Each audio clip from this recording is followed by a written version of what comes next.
belong to the earth, doesn't belong to us. Hola, ¿cómo andan? Estamos en Moda Beat, estamos en el Sofitel, donde se está lanzando un perfume nuevo en la Argentina que es Juliette Hasegan. Es un nombre muy especial y bueno, y su creador es también una persona muy especial. Es Romano Ricci, bisnieto de Nina Ricci. ¿Ça va, Romano? Ça va très bien, merci. Oui, est française. Pourquoi l'Argentine pour votre parfum? Vous qui parlez très bien français. Ah, je parle très peu. Je suis désolé de ne pas très bien parler espagnol surtout. Pourquoi l'Argentine? Pourquoi l'Argentine? Pourquoi l'Argentine avec le parfum? Avec le parfum. Pourquoi pas, déjà? Oui. Il faudrait que je développe un peu les choses, mais en fait, pour moi, je trouve que c'est cohérent avec Juliette parce que je présente, le nom de la marque s'appelle Juliette Hasegan, présente la femme dans une position un peu dominante, à la fois dans le couple, dans la société. C'est une marque qui est très joueuse. Active. Très joueuse. J'aime bien que... Voilà, j'aime bien présenter la femme, en tout cas, dans une position dominante. Et donc, pourquoi pas l'Argentine? Parce que, effectivement, je pense que c'est cohérent avec la féminité que je peux sentir en Argentine. Oui, et le parfum, c'est une part importante dans votre vie. Avant de créer Juliette Hasegan, C'est pratiquement toute ma vie, j'ai envie. ta vie, tu as quelques rappels de votre grand-mère à la famille, je dis. Alors, ma grand-mère... Ça se parle beaucoup de Nina Ricci à votre famille. Ma grand-mère, je ne l'ai pas connue car elle est décédée pratiquement au moment où je suis né. Et en revanche, j'ai eu effectivement beaucoup de... Plus fort. Tu tiens qu'à parler un peu plus fort.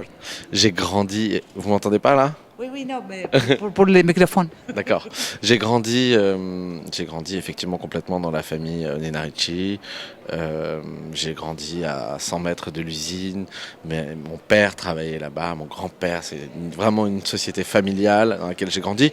D'ailleurs, pour laquelle j'ai pas forcément d'excellents souvenirs, Oui. parce que ça a souvent été compliqué de travailler en famille. Vous avez travaillé là, non? J'ai travaillé moi effectivement chez Ricci, mais j'ai vraiment en fait souhaité développer ma propre aventure et mon propre univers. C'était un souhait personnel et aussi je pense assez intelligent parce que je pense qu'il faut bien réfléchir avant de travailler avec sa propre famille. Ah oui, bien sûr, c'est très compliqué toujours. Oui, on est encore très amis et très copains, donc du coup je pense que c'était un bon choix. Oui. Écoute, mais l'influence de l'air de temps de votre grand-père, ça a été très fort pour vous, pour le parfum, le monde de la parfum? Je dois admettre que oui. Je pense qu'en fait, le fait que je travaille aujourd'hui ou que j'ai décidé de travailler dans le parfum prouve à quel point c'est compliqué d'ignorer le monde dans lequel on a grandi, son éducation.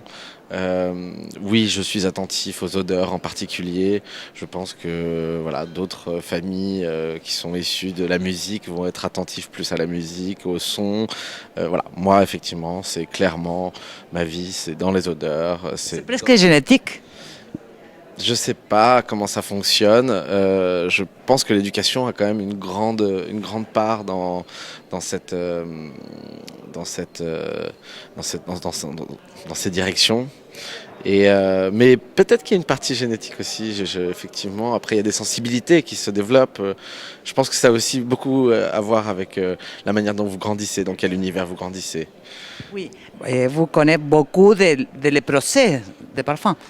Je fais tout de A à Z. C'est d'ailleurs une des particularités de la marque. C'est le fait que ce soit une personne, en l'occurrence moi, qui gère à la fois les designs, à la fois les visuels, à la fois la composition des fragrances, parce que je suis concept, les textes, les parfums, c'est moi qui crée les formules. Ce qui est très particulier, parce qu'il y a très peu de créateurs qui sont à la fois parfumeurs et créateurs. Comment est Juliette Hasegan? Je suis assez attiré par les notes. En fait, j'ai été attiré pendant une certaine période par des notes un peu animales, un peu boisées, un peu sophistiquées, des chyprés, ce qu'on appelle des parfums chyprés.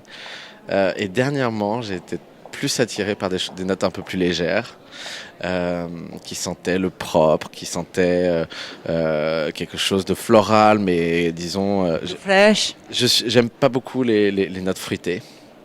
Ouais, ça fait partie... parce qu'en fait, le fruit, à la base, n'existe pas dans la nature. Et comme j'utilise beaucoup de matières naturelles, c'est très... Enfin, voilà, le fruit, il n'existe pas d'essence de fruit. On est forcément obligé d'utiliser des notes synthétiques. Voilà. Mais le synthétique, c'est une part importante toujours, ou non? Moi, j'utilise des matières synthétiques, comme tout le monde. Ce que je ne fais pas, c'est que je n'utilise pas de matière synthétique quand il existe un équivalent dans la nature. La cohérence entre... Voilà, quand il existe l'imitation dans la nature. Moi, j'adore le synthétique. Il y a des matières qui sont sublimes parce qu'elles n'existent pas dans la nature, mais elles apportent aussi tout un panel d'ingrédients qui sentent extrêmement bon, même si elles n'existent pas dans la nature, mais peu importe d'ailleurs. Peu importe les moyens, seul le résultat compte. Et moi, l'objectif avec mes parfums, c'est comme je ne fais pas de publicité, c'est la personne qui le porte qui fait la publicité. Et en général, ça fonctionne comme ça. En général, quand on porte mes parfums, on a des commentaires, on vous demande ce que vous portez. On trouve qu'en général, ça sent bon, j'espère. Mais c'est pas grave si on n'aime pas.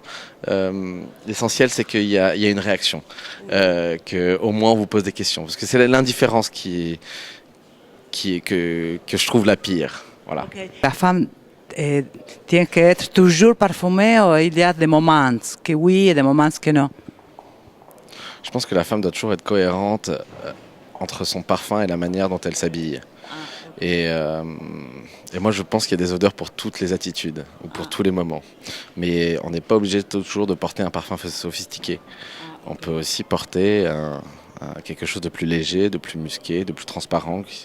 Comme je vous dis, dernièrement, je suis plus attiré par des odeurs un peu transparentes, un peu propres. C'est des choses qui sont plus simples à porter, qui sont plus légères. Mais bon, voilà, oui, je pense qu'effectivement, chaque situation a une odeur. Bon, Romano, merci beaucoup, c'est un plaisir et toute la chance, la bonne chance pour toi. Merci, vous aussi. En Argentine. Gracias, bueno, seguimos en Moda Beat.